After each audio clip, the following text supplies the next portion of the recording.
Good morning friends. हम लोग आए हुए हैं उज्जैन, और उज्जैन में भी एक जगह है छोटी सी, बहुत प्यारी सी जगह है आगर। वहाँ एक माता जी का स्थान है। तो आज हम वहीं जा रहे हैं। नाइट स्टे यहीं करा था। ये रिसोर्ट है, काफ़ी अच्छा सा एक रिसोर्ट है।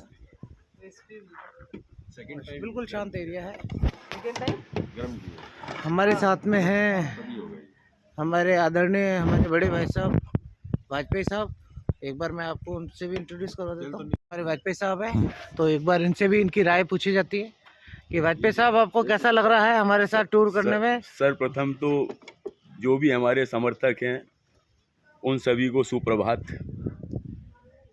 कल मध्याह्न 4 तारीख को हम लोग अजमेर से धार्मिक नगरी उज्जैन के लिए, महाकाल के दर्शनों के लिए ऋषभ भाई टाल वालों के नेतृत्व में हम 4 जने, लालू भाई, प्रकाश जी, लालू भाई और निक्की भाई के साले, मैं स्वयं और ऋषभ जी, हम चारों कल मध्याह्न अजमेर से प्रस्थान कर गए थे धार्मिक नगरी उज्जैन के लिए, महाकाल के दर्शनों के लिए। और आप सभी लोगों के आशीर्वाद से बहुत ही सुंदर, बहुत ही भव्य दर्शन हुए महाकाल के हमें कल रात्रि में 8:45 बजे। उसके पश्चात, दर्शनों के पश्चात, हम लोगों का रात्रि विश्राम का कार्यक्रम यही था, क्योंकि हमको यहीं पास में आगार के अंदर बुगलामुखी माता जी, जो बहुत ही प्रसिद्ध माता जी हैं,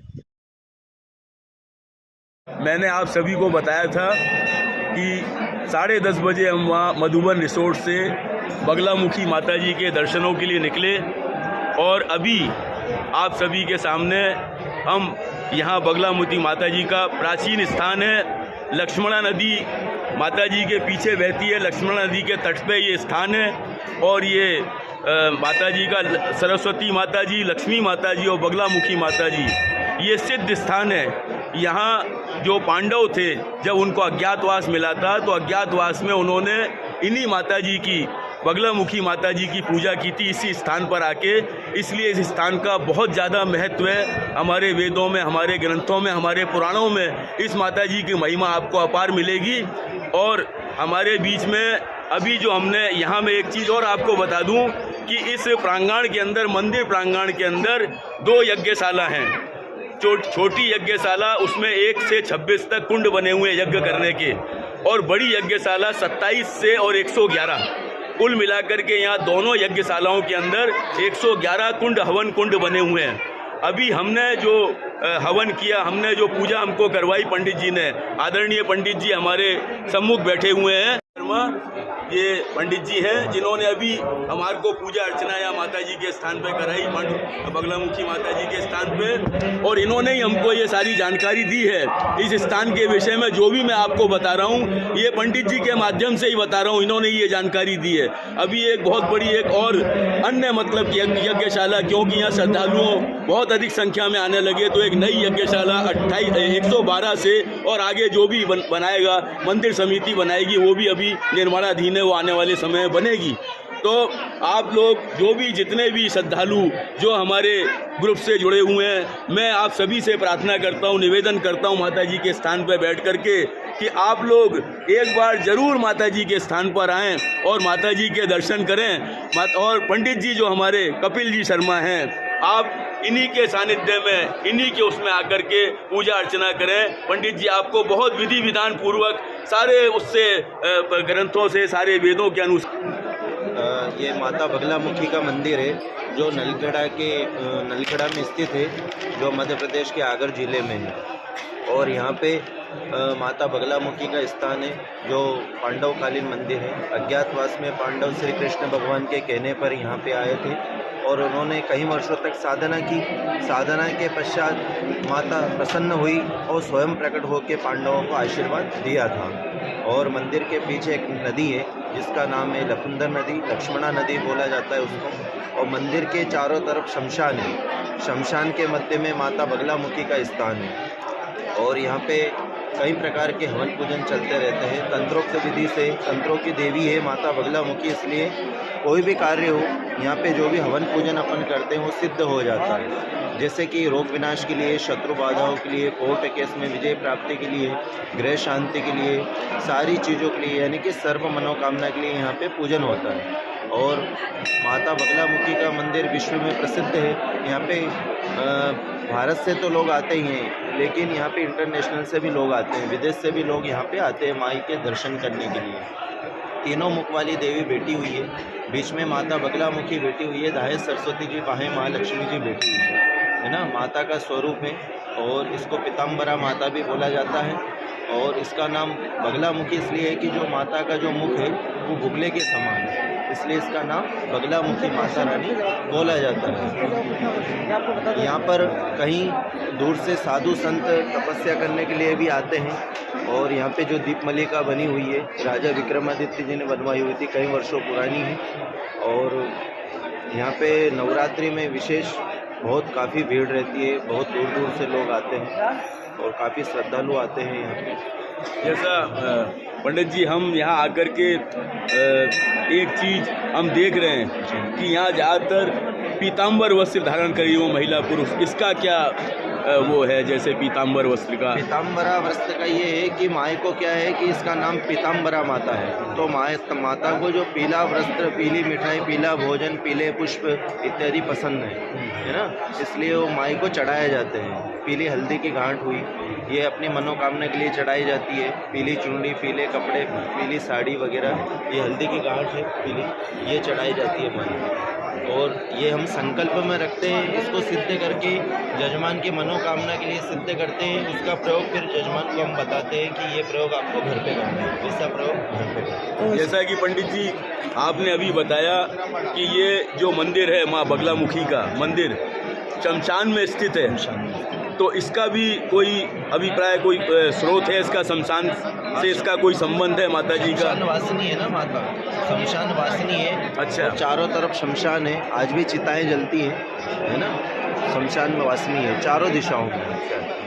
यहाँ जो नवरात्रे, जो बड़े नवरात्रे, छोटे नवरात्रे, कार्तिक के नवरात्रे और वो शारदीय नवरात्रे, दोनों नवरात्रे मैं समझता हूँ उसके अंदर तो लगभग मतलब क्या है कि लाखों में यहाँ दूर दूर के श्रद्धालु, सभी जगह के, भारत के कोने कोने से यहाँ श्रद्धालु आते होंगे।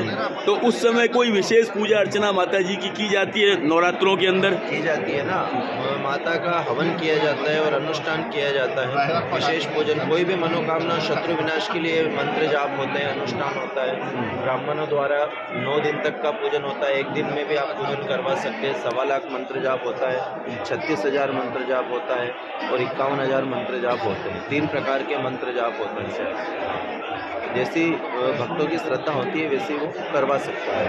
अच्छा, ये जैसे बगलामुखी मंदिर कितना प्राचीन मंदिर है, इसका इतिहास थोड़ा सा आप संक्षिप्त में बताइए। पांडवकालीन मंदिर, पांडवकालीन, जब महाभारत में जब युद्ध चल रहा था ना, हाँ, उस समय का ये मंदिर है। उस समय पे माता स्वयं प्रकट हुई और पांडवों 5 भाई को आशीर्वाद दिया था माता जी ने। हाँ, ठीक पंडित जी, आपका बहुत बहुत धन्यवाद। जय माता दी, जय माता दी। जय माता दी। वो बता रहे थे कि 2 यज्ञशालाएँ यहाँ, छोटी यज्ञशाला और बड़ी यज्ञशाला। छोटी यज्ञशाला में तो 1 से 26 तक के कुंड बने हुए हैं और बड़ी यज्ञशाला के अंदर 27 से 111 कुंड बने हुए हैं। तो मैं, जो हमारे कैमरामैन है लालू भाई, उनके साथ आपको जो छोटी यज्ञशाला है उसकी ओर ले जा रहा हूँ, जहाँ अभी हमने पूजा अर्चना की है जिस कुंड के अंदर, उस कुंड को मैं आपको दिखाना चाहता हूँ। वो कुंड आप देखिए जहाँ हमने पूजा की है।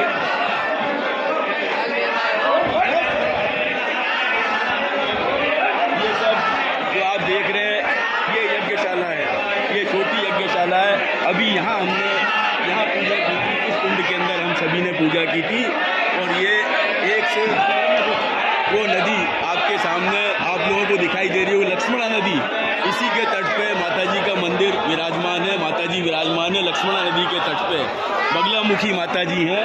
और माँ सरस्वती, माँ लक्ष्मी और माँ बगलामुखी नाम माँ का इसलिए पड़ा है कि जैसा कि वाजपेयी साहब, मैं आपके साथ में माँ बगलामुखी मंदिर आया हूँ नलखेड़ा में, जो उज्जैन से कुछ किलोमीटर आगे है। और यहाँ आने के बाद में मेरे को एक अलग सा अनुभव और बहुत अच्छा फील हो रहा है। एक अंदरूनी जो कहते हैं ना हिचकिचाहट जो थी, वो आज बिल्कुल मुझे यहाँ बहुत अच्छा लगा। और माता का जो नाम सुना है, माता के जो चमत्कार देखे हैं, तो मेरा स्नेह और मेरा दिल माता के लिए और भी अर्पित हो गया है ना। तो आपसे जानकारी चाह रहा हूँ कि आपको इसके बारे में किसने बताया था, यहाँ आप कैसे आए हैं? देखो, सर्वप्रथम तो आज हम यहाँ बगलामुखी माता जी के मंदिर प्रांगण में खड़े हुए हैं और दर्शन किए माता जी के। और माता जी बगलामुखी, लक्ष्मी माता, सरस्वती माता और स्वयं बगलामुखी माता, तीनों माताओं का स्वरूप है माता। बट आप यहाँ किनके माध्यम से पधारे हैं? भाई, हम केवल क्या है कि जो हमारा भाई है ऋषभ जी टाल वाले, समस्त श्रेय यहाँ लाने का ऋषभ जी टाल वालों को जाता है। हमारे भाई को जो हमने आज दर्शन किए हैं और जो भी धर्म लाभ कमाया है, उसका श्रेय हमारे भाई को, ऋषभ भाई टाल वालों को जाता है। वही हमको दूसरी बार आज महाकाल के दर्शन कराएं और आज बगलामुखी माता जी के दर्शनों के लिए भी हमारे भाई ऋषभ भाई टाल वाले हमको लेकर के आए। हम हृदय से आभारी रहेंगे उनके हमेशा कि आज इस स्थान के विषय में मुझे कभी जानकारी नहीं थी। मैं जानता ही नहीं था कि इतना सिद्ध पीठ हमारे भारतवर्ष के अंदर है। यहाँ की पांडवों ने अज्ञातवास के अंदर माता जी की पूजा की। इसके विषय में तो जैसा कि आप कहना चाहते हैं कि ऋषभ जी टाल वाले बहुत भक्तिभाव, हाँ, वो मतलब क्या है कि बहुत ही भक्तिभाव इंसान है, भक्तिभाव वाले इंसान है, धार्मिक प्रवृत्ति के इंसान है और अटूट आस्था, अपार श्रद्धा है उनकी माता जी के अंदर और आपके महाकाल के अंदर और हमारे जो खाटू श्याम जी हैं उनके अंदर। अभी हमने सुना था, जानकारी मिली थी कि खाटू श्याम जी की उन्होंने मूर्ति की स्थापना करी थी, प्राण प्रतिष्ठा करवाई थी, सैकड़ों हजारों लोगों ने भोजन की प्राप्ति करी थी, प्रसाद की प्राप्ति करी थी। तो काफ़ी भव्य प्रोग्राम करा था उन लोगों ने। नहीं, ऋषभ जी ने तो जो उनके जीवन की शुरुआत जो उन्होंने की थी, वो उन्होंने 15 से 20 नवंबर बस्ती के अंदर अवधपुरी जोन्सगंज के अंदर 3 मूर्तियों की प्राण प्रतिष्ठा कराई थी, बालाजी महाराज की, दुर्गा माता की और राधा कृष्ण की। उसके बाद से अविरल निर्बाध रूप से उनका कार्यक्रम चलता चला जा रहा है धार्मिक प्रवृत्ति का। उसके बाद में अब जो आगामी कार्यक्रम हमारा है 19 जनवरी को 2025 19 फरवरी 2025 को बहुत बड़ा फाग महोत्सव हमारे ऋषभ भाई टाल वाले करवाने जा रहे हैं। जो टावर रोड है, नरसिंहपुरा ऊपर चढ़ते हैं, वहाँ जो मैदान है उसी में बहुत ही भव्य, बहुत बड़ा आयोजन होगा फाग महोत्सव का। और उसके अंदर हमारे वार्ड की जितनी भी महिलाएं, मातृशक्ति, वो ऋषभ भाई टाल वाले उन्होंने मतलब सभी को आमंत्रित किया है कि सभी माताएं बहनें हमारी आएँ वार्ड 41 की और उस फाग महोत्सव के अंदर अपनी उपस्थिति दर्ज कराएं, भाग लें और खूब मतलब क्या भक्ति और एक तरीके से मस्ती का वो फाग महोत्सव होगा। उसके अंदर खूब भक्ति और खूब मस्ती से अपने नृत्य करें और खूब मतलब धार्मिक लाभ कमाएं उसके अंदर। तो जैसा कि वाजपेयी साहब, आपसे बात करके काफ़ी अच्छा लगा और आपने ऋषभ जी टाल वालों के बारे में जो भी बातें बताई है, तो वो बातें हमने भी सुनी है और कई प्रोग्राम उनके देखे हैं, अटेंड भी करे। लगता है कि बहुत भक्तिभाव वाले इंसान हैं।